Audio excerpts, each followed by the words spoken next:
সমালোচনা করা যাবে না, এই জন্য আপনাদের বিরুদ্ধে কথা বলা যাবে না। আপনাদের তো প্রথম দায়িত্ব ছিল সিন্ডিকেট ভাঙা। দুইটা সিন্ডিকেট, একটা হচ্ছে মানুষের খাবার নিয়ে, মানুষের আহার নিয়ে, মানুষের খাদ্য নিয়ে যে সিন্ডিকেট করেছে, এরা সব আওয়ামী দোসরদের, শেখ হাসিনার লোক। এরা আজকে গ্রেপ্তার হয় না কেন?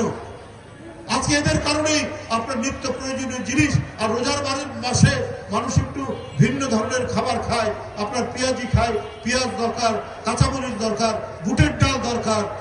তো এই সমস্ত জিনিসের দাম তো কম হওয়া উচিত, তো সেটা এখন কম হচ্ছে না কেন? এই জন্য তো আমরা সমালোচনা করবো সরকারের, যে আপনার সিন্ডিকেট কেন ভাবতে পারছে না আপনার আইন শৃঙ্খলা বাহিনী। তারা কি করছে? আজকে হোম মিনিস্টারের যে গ্রামের বাড়ি সিরাজদি খান, মুন্সিগঞ্জ জেলার একটি থানা, সেখানে মার্ডার হচ্ছে একটার পর একটা।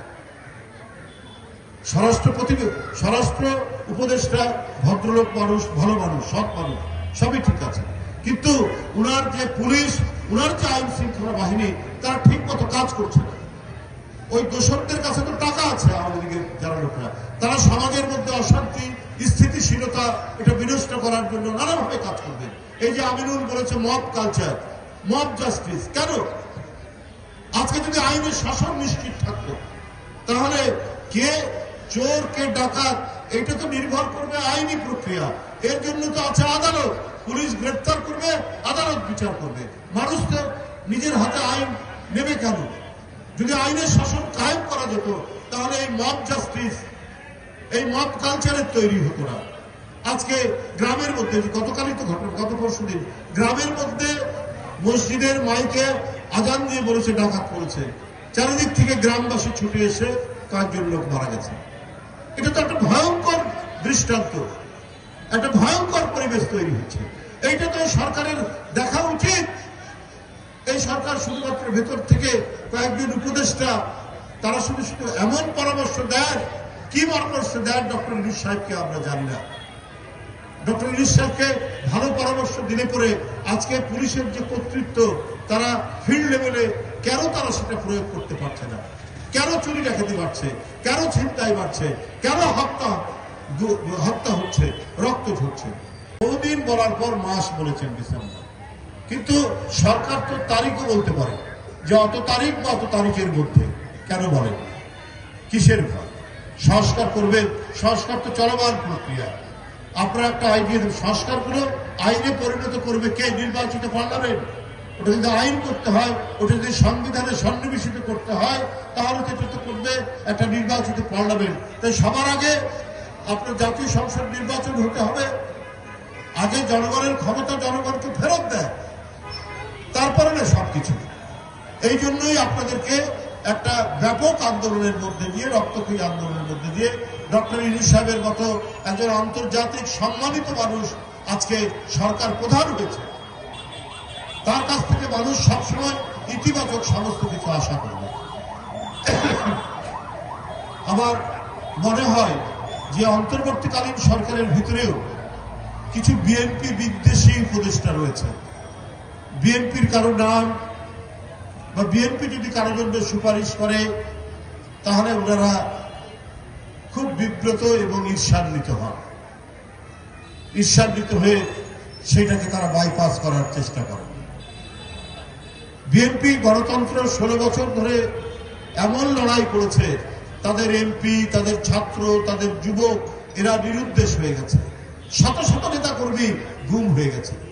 এই গণতন্ত্রের লড়াইয়ের চ্যাম্পিয়নের পতাকা যিনি নিজের নির্যাতন সহ্য করে যিনি অগ্রগামী করেছেন, তিনি তো দেশনেত্রী বেগম খালেদা জিয়া। একটা ভাঙা দেওয়াল ঘেরা একটা জেলখানার মধ্যে অসুস্থ নেত্রীকে বন্দী করে রেখে তাকে যেভাবে নিপীড়ন করেছেন শেখ হাসিনা, তারপরেও গণতন্ত্রের প্রশ্নে, অবাধ সুষ্ঠু নির্বাচনের জন্য, মানুষের নাগরিক স্বাধীনতার জন্য, আপনার ন্যায় বিচার প্রতিষ্ঠার জন্য, মানবিক সাম্যের জন্য তিনি লড়াই করেছেন। এতটুকু বিচ্যুত হন, তার অবদান তো সবচেয়ে বেশি। আর সেই বিএনপির কথা শুনলে পরে অন্তর্বর্তীকালীন সরকারের কোনো কোনো উপদেষ্টারা গোস্বা হন যে না, এরা বিএনপির লোক, এরা ইয়ে করে, এটা ইয়ে করা যাবে। কিন্তু আজকে আমাদের অনেকের রক্তের বিনিময়ে তো আপনারা ক্ষমতায়। আজকে আমরা যদি সমালোচনা করি, আজকে একজন ভদ্র মহিলা ব্যাংকে চাকরি করে এবং বড় অফিসার নিজেই বলছেন যে আমি বেতন পাই 6 ডিজিটের বেশি, মানে লাখ টাকার বেশি, কিন্তু তিনি বাজারে এসে বলছে আমি লেবু না কিনেই ফেরত যাচ্ছি। যে লাখ টাকার উপরে বেতন পান তিনি লেবু কিনতে পারছেন না, যে লেবু হচ্ছে আপনার এই রমজান মাসে অত্যন্ত অপরিহার্য একটি কৃষি পণ্য, তার সামর্থ্যের মধ্যে কুলাচ্ছে না। আমি আজকেই আস্তে আস্তে, এক সময় এলাকায় এলাকায় ত্রাসের রাজত্ব ছিল। যারা সরকারি দল করে তাদের যারা চেলাচুবার চামুন্ডা, তাদের ভয়ে এলাকার মানুষ তটস্থ থাকত, ভয়ে সন্ত্রস্ত থাকত। চাঁদাবাজি থেকে শুরু করে এমন কোনো অপকর্ম নেই যার সাথে তারা যুক্ত ছিল না।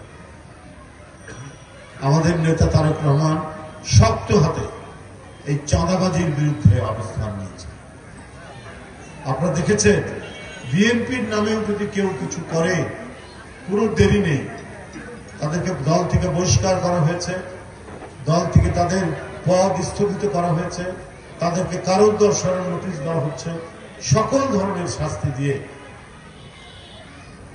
আমরা দলকে পরিচালনা করছি তারেক রহমানের নেতৃত্বে, যাতে আবারও আওয়ামী ফ্যাসিবাদের অন্যভাবে পুনরুজ্জীবন না ঘটে।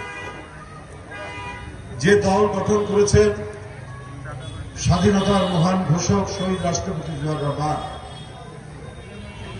দেশনেত্রী বেগম খালেদা জিয়া, আমরা সেই জিয়াউর রহমানের আমল, আমরা দেশনেত্রীর আমল, সেই রকম পরিস্থিতি তৈরি হবে। জিয়াউর রহমানের সময় মানুষ বলতো মানুষ ঘরের দরজা খুলে ঘুমাতে পারত, চাঁদাবাজি, রাহাজানি, ডাকাতি, চুরি বন্ধ হয়ে গিয়েছে।